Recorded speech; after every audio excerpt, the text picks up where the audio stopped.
Didn't I mention I was going golfing with my boss today?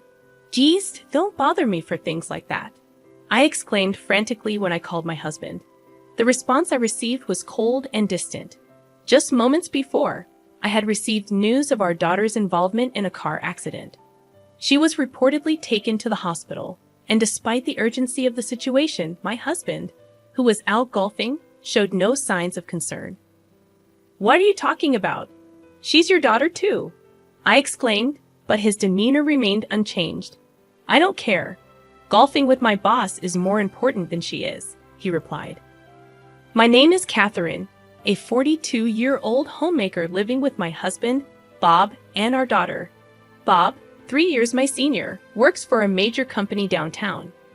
We met at a party thrown by a mutual friend, and his dedication to his job as a business person attracted me. When Bob asked me out, I was over the moon, and his proposal day felt like floating on cloud 9. After getting married, I quit my job to focus on household chores, enjoying our newlywed life. A year later, we were blessed with a daughter named Emily. Raising her wasn't easy, but my mother-in-law, who had lost her husband and lived alone, was always there to help, a blessing indeed. Emily is now in her sophomore year of high school, studying hard, active in school activities, and enjoying her teenage life with friends. However, a noticeable change occurred in our harmonious family life about 6 months ago. It started after a long weekend when Bob planned a trip with his colleagues. Emily and I spent the holiday just the two of us.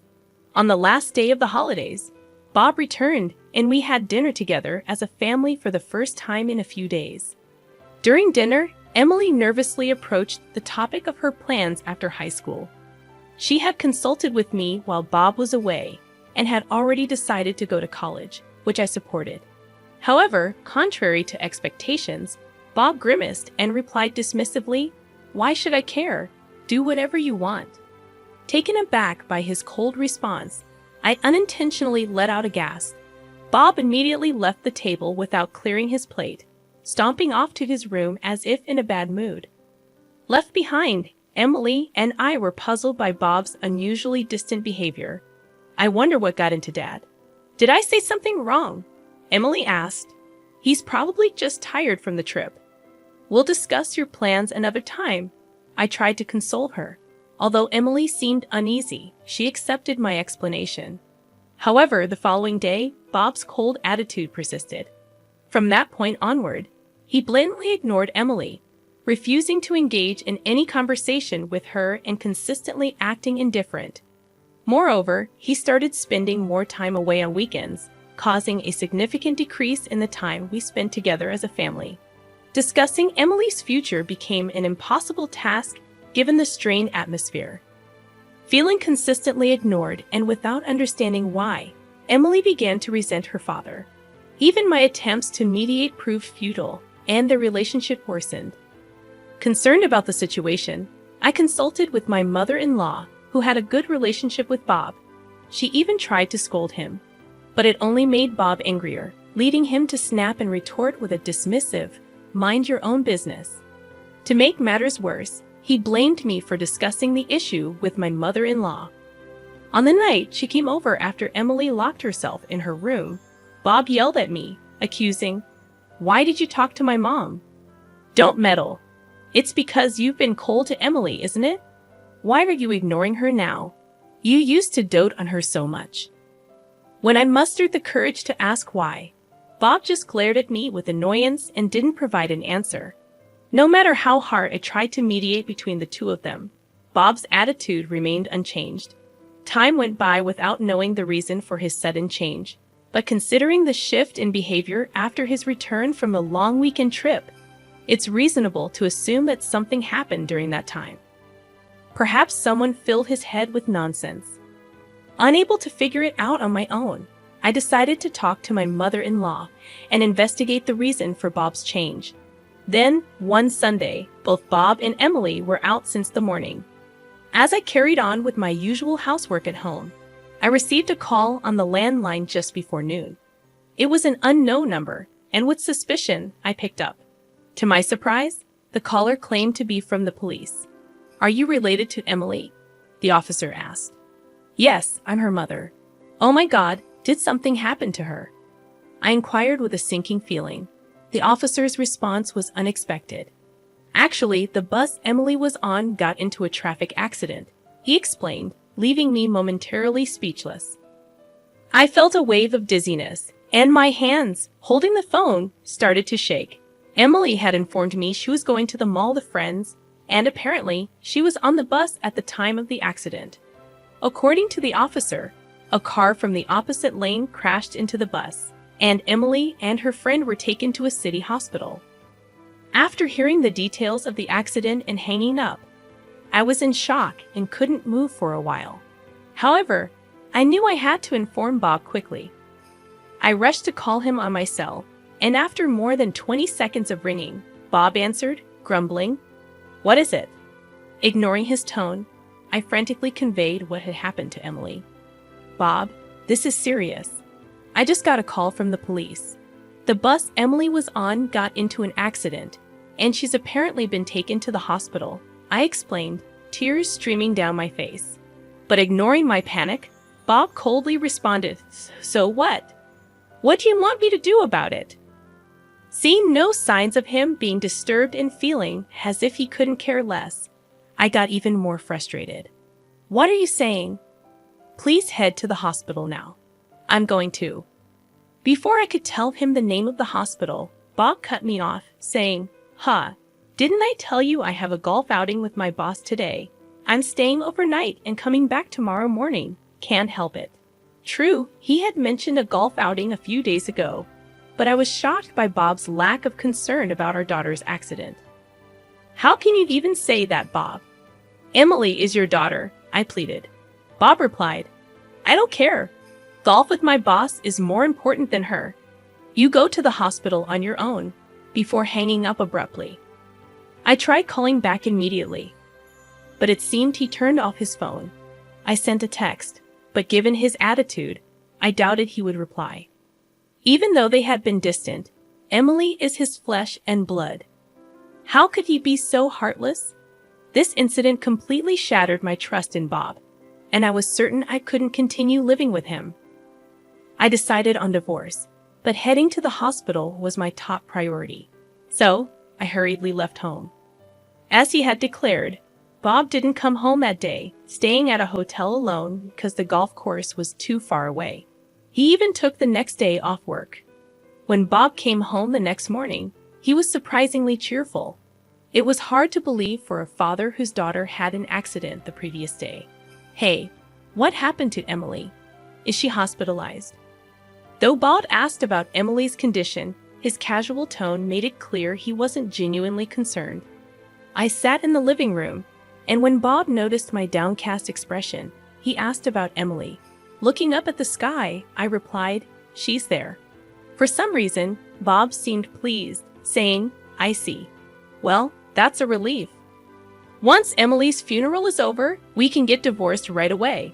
With that, he pulled out a piece of paper, an invoice from a lawyer specializing in divorce procedures, and thrust it in front of me.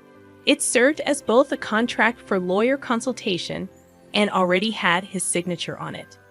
Though Bob appeared quite prepared, having already decided to divorce him, it might have saved me some hassle. "All right, I got it." I quietly agreed to the divorce. Bob didn't discuss the reason for the divorce. He just walked away to his room without saying anything else, as if he was done with me. The Bob who once cherished Emily and valued our family was gone. It was a harsh realization, but I didn't feel sad, only an increasing resentment towards him. I then called my mother-in-law and informed her about Bob's return and the lawyer's contact. Within an hour, my mother-in-law arrived at our house, and Bob returned to the living room. As soon as my mother-in-law saw Bob, she approached him with tears in her eyes, questioning, "Bob, what were you doing when your family needed you the most? I never thought you'd be this cold-hearted." Even when scolded by his mother, Bob showed no remorse, stating, "I had prior commitments. What can I do?" And it was all her making a big fuss. Looking at me with a mocking attitude, he continued, "I've been dying to get divorced. With Emily gone, I feel so relieved. Now I can leave without any regrets." Unable to tolerate it any longer, I shouted, thrusting a few pictures at Bob. The pictures depicted a man and a woman intimately together. The moment he saw them, Bob's face turned pale. The man in the pictures was unmistakably Bob. Stammering, he asked, "Where did you get these pictures?" I calmly replied, "They were taken yesterday afternoon. Weren't you supposed to be at a business golf outing? Instead, you were with a young woman. What were you up to?" Confronted, Bob averted his eyes with a frustrated look and began making excuses like, "She's just a colleague from work. We just went golfing together." I sighed in disbelief, remarking, "Golfing in such fancy clothes? I don't think so." "I already know you're cheating, so save your breath." The word cheating made Bob's face stiffen. His inability to deny it immediately was telling. But this wasn't the first time I learned of Bob's affair. Recently, he often left the house without telling me where he was going. After discussing with my mother-in-law and obtaining financial help, I had hired a private investigator. The investigation revealed that whenever he went out, he met the woman in the photos, exposing his affair. His so-called business golf was a complete lie, and he probably stayed at a hotel with his lover. I had more evidence of his affair. I even have a video of you and that woman coming out of a hotel. "Don't think you can get out of it," I declared. When I said that, Bob looked pleadingly at his mother, but she already knew of his infidelity and firmly shook her head in disapproval. To cheat and not even visit Emily in the hospital, and then to selfishly rejoice, thinking she's dead. "I don't know how you'll face your father," my mother-in-law said with a mix of anger and sorrow. Bob froze in shock, his mouth agape. "Wait, Isn't Emily dead?" he stammered. I explained to a bewildered Bob, "Don't jinx it. You misunderstood. She's very much alive. The injuries from the accident were just minor scratches. Emily was taken to the hospital yesterday, but she was fine and had no major injuries. The accident wasn't severe, so she came home the same day." Bob misunderstood my comment, looking up to the sky. "She's there," and assumed Emily had passed away. "Emily is on her school trip as planned. She'll be landing soon," I continued. "A school trip?" Bob was taken aback, his eyes wide. Bob, who didn't care about his daughter, had completely forgotten about Emily's school trip. The trip started today and was for 3 nights and 4 days. Emily had gone shopping for it yesterday, and the doctor had said that there wouldn't be any issues with Emily going on the school trip, so she left as scheduled this morning. When I told Bob that Emily was up in the sky, probably boarding the plane, I used those words to indirectly blame him for not worrying about our daughter. "Oh, that's what happened. Well, I'm glad Emily is okay. I hope she enjoys her trip," Bob said nonchalantly. "How can you say that now? You knew how much she'd been looking forward to this trip since sophomore year. But I guess you'd be just as happy if she had an accident. You probably forgot all about it." I sternly rebuked Bob, who tried to feign laughter. I didn't have a shred of affection left for him. No matter what he says in the future, I'm never going to trust Bob again. Just then, an email notification popped up on Bob's smartphone. After reading the message, Bob's body began to tremble with anger. Shoving the screen in my face, he shouted, "Hey, what the hell is this?" I looked at the screen with my mother-in-law, and it was from Emily with a concise message. "I can't consider someone who prioritizes his affair over his family as my father. I'm cutting ties with you." It was as if she was sending a message to a stranger. It seemed that Emily learned yesterday about Bob's lie about playing golf when he was actually meeting his mistress. She probably sent the email after landing. Being bluntly disowned by his 17-year-old daughter, Bob's face, which was pale just moments ago, turned a deep shade of red from shame and anger. He glared at me and began yelling, "This is all your fault. Weren't you the one who cheated first?" I was completely lost. "What are you talking about? When did I ever cheat?" I protested. "Jessica told me," Bob said. "Jessica? Who's that?" Then it hit me. The detective agency found out that Bob's mistress was named Jessica Accord. According to Bob, Jessica had filled his head with baseless lies about me when they first started their affair. She told him that I had cheated on him and that Emily was fathered by someone else. The detective agency confirmed that he began his affair 6 months ago, right when the relationship between Bob and Emily started to sour. Since Jessica works at the same company as Bob, they likely started their affair during the long weekend. Jessica had been spreading outrageous lies, saying I had cheated and had Bob raise Emily, a child fathered by another man. But Emily doesn't look or act anything like me. It's natural for me to have doubts. Both my mother-in-law and I were rendered speechless at Bob's outburst. Thinking Emily wasn't his because of Jessica's lie, he began to resent her and treated her coldly. But he didn't want to divorce because he didn't want to pay child support. However, mistaking Emily's accident for her death yesterday, he was relieved, thinking he could divorce without any complications. "You've got to be kidding me! So you believed a lie your mistress cooked up over your own family?" I shouted angrily. Bob responded with a dismissive laugh. "I don't care whether it's true or not. I'm going to divorce you and be with Jessica." Before I could retort, my mother-in-law stepped in with a stoic face. She sighed deeply as she locked eyes with Bob. I realized she was livid. "I wonder where I went wrong raising you. I'm so ashamed. Did you forget that Emily looked just like you when she was a baby? She's definitely your child," she said. "I told you, I don't care about that anymore," Bob retorted defiantly. Right then, someone knocked at the front door. I went to answer and brought the guest to the living room. Bob looked puzzled. The visitor was a man in a suit around our age. Bob rudely asked, "Who the hell are you? Are you her lover or something?" Unfazed, the man handed Bob his business card with a smile. Bob accepted the business card with disbelief. But the next moment, his eyes widened in surprise as he read, "Lawyer." Yes, he was the lawyer I had hired with the help of my mother-in-law. I had consulted him about Bob around the same time I had the detective agency investigate. I had asked him to come over yesterday, anticipating that Bob would do something rash given the situation with Emily.